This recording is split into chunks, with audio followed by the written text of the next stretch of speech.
कभी नहीं आ सकता था। तो ये कुछ टाइम तक चलता रहा। तो कुछ टाइम के बाद जब इन्होंने देखा काफ़ी हद तक, तो पता चला कि यार इसमें से तो कोई लाइफ नहीं आई। तो प्रूव हो गया कि यार लाइफ जो है वो हमारी नॉन लिविंग से नहीं आती।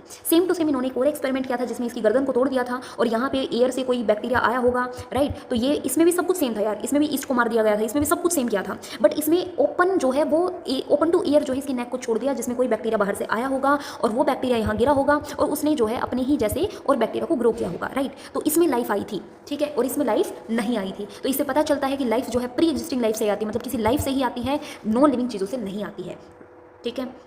देखते हैं यहाँ पे, तो इससे हमारे ये चीज़ पता चलता है। बट इस थ्योरी ने क्या नहीं बताया, इस थ्योरी ने ये नहीं बता पाया कि पहली लाइफ कैसे आई थी। तो यार एक बात बताओ, जब हमारे पास कोई भी आंसर ना हो, कोई भी आंसर ना हो यार किसी भी मूवी में, तो बताओ किसका दिमाग चमकता है, किसका दिमाग चमकता है? तो चमकता है किसका दिमाग? हीरो का। हीरो कौन है? तो ये पेपर में पूछा जाता है। एच का मतलब है हाल्डेन, है ना, और ओ का मतलब है ओपरेन। हाल्डेन कहाँ से था? इंग्लैंड से। ओपरेन कहाँ से था? रशिया से, राइट। तो यार इन्होंने केमिकल एवोल्यूशन की थ्योरी दी थी। इन्होंने बोला हम बताते हैं यार पहली लाइफ कैसे आई थी। क्या हुआ? लुईस पास्चर ने नहीं बताया तो हम बता देंगे। पहली लाइफ आई थी कहाँ? नॉन लिविंग से आई थी। और अभी तक तुम हंस रहे थे यार, नॉन लिविंग से लाइफ आती है, क्या बात कर रही हो? तो लाइफ जो है वो नॉन लिविंग से आई थी, बट वो नॉन लिविंग जो है वो मॉलिक्यूल्स थे यार। वो कौन से मॉलिक्यूल थे? वो प्रोटीन थे, आरएनए थे।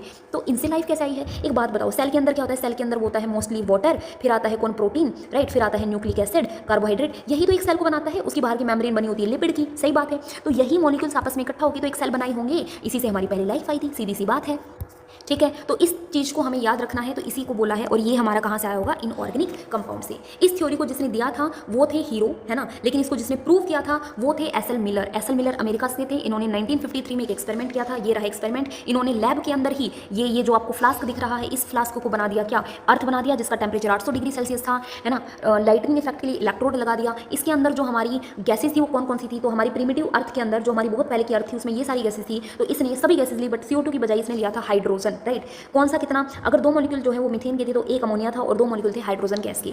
वाटर वेपोर कहाँ से आएगा? स्टीम कहाँ से आएगी कहने का मतलब, तो उसके लिए बॉइलिंग वाटर था, यहाँ से उड़ के देखो यहाँ क्या हो गया? स्टीम। तो यहाँ ये सारे मॉलिक्यूल आपस में कुछ रिएक्शन करते, रिएक्शन होने के बाद वो सब इकट्ठा होकर इधर ट्रैप हो जाता। तो यहाँ हमें मिले कुछ ऑर्गेनिक कंपाउंड। वो ऑर्गेनिक कंपाउंड कौन थे? तो यार वो ऑर्गेनिक कंपाउंड थे अमीनो एसिड। कौन से थे? एलानिन थे, ग्लाइसिन थे, अस्पार्टिक एसिड थे। मैंने तुम्हें ये भी बता दिया, राइट। तो बहुत दिन का ये प्रोसेस चला था, लगभग 18 डेज समथिंग, ठीक है। उसके बेस पे हमने ये किया है। तो इसी बेस पे हमने सारी थ्योरीज को पढ़ लिया है। रिकैप याद रख लेना बिल्कुल अच्छे से, क्या है ये सारी थ्योरीज है, सही बात है। इसमें से थ्योरी ऑफ एबायोजेनेसिस और स्पॉन्टेनियस थ्योरी, है ना। तो इस एबायोजेनेसिस थ्योरी को, एक सेकंड रुकना, इस एबायोजेनेसिस थ्योरी को डिस्प्रूव किया था लुईस पास्चर ने, सही बात है। तो इसको प्रूव किसने किया? सॉरी, डिस्प्रूव किया था लुईस पास्चर ने, है ना। इस थ्योरी का एक और थ्योरी है जिसका नाम है थ्योरी ऑफ बायोजेनेसिस। तो बायोजेनेसिस को प्रूव किया था, मतलब कि कहने का मतलब है लिविंग से ही लिविंग आता है, लाइफ आती है, नॉन लिविंग से नहीं आता। तो ये तो डिस्प्रूव किया था और इसको प्रूव किया था, ठीक है। केमिकल एवोल्यूशन की अगर हम बात करें तो given by hero and prove किया था एसएल मिलर। पेपर में ये पूछा जाता है। So thanks for watching. बता देना अगले में कौन सी वीडियो चाहिए।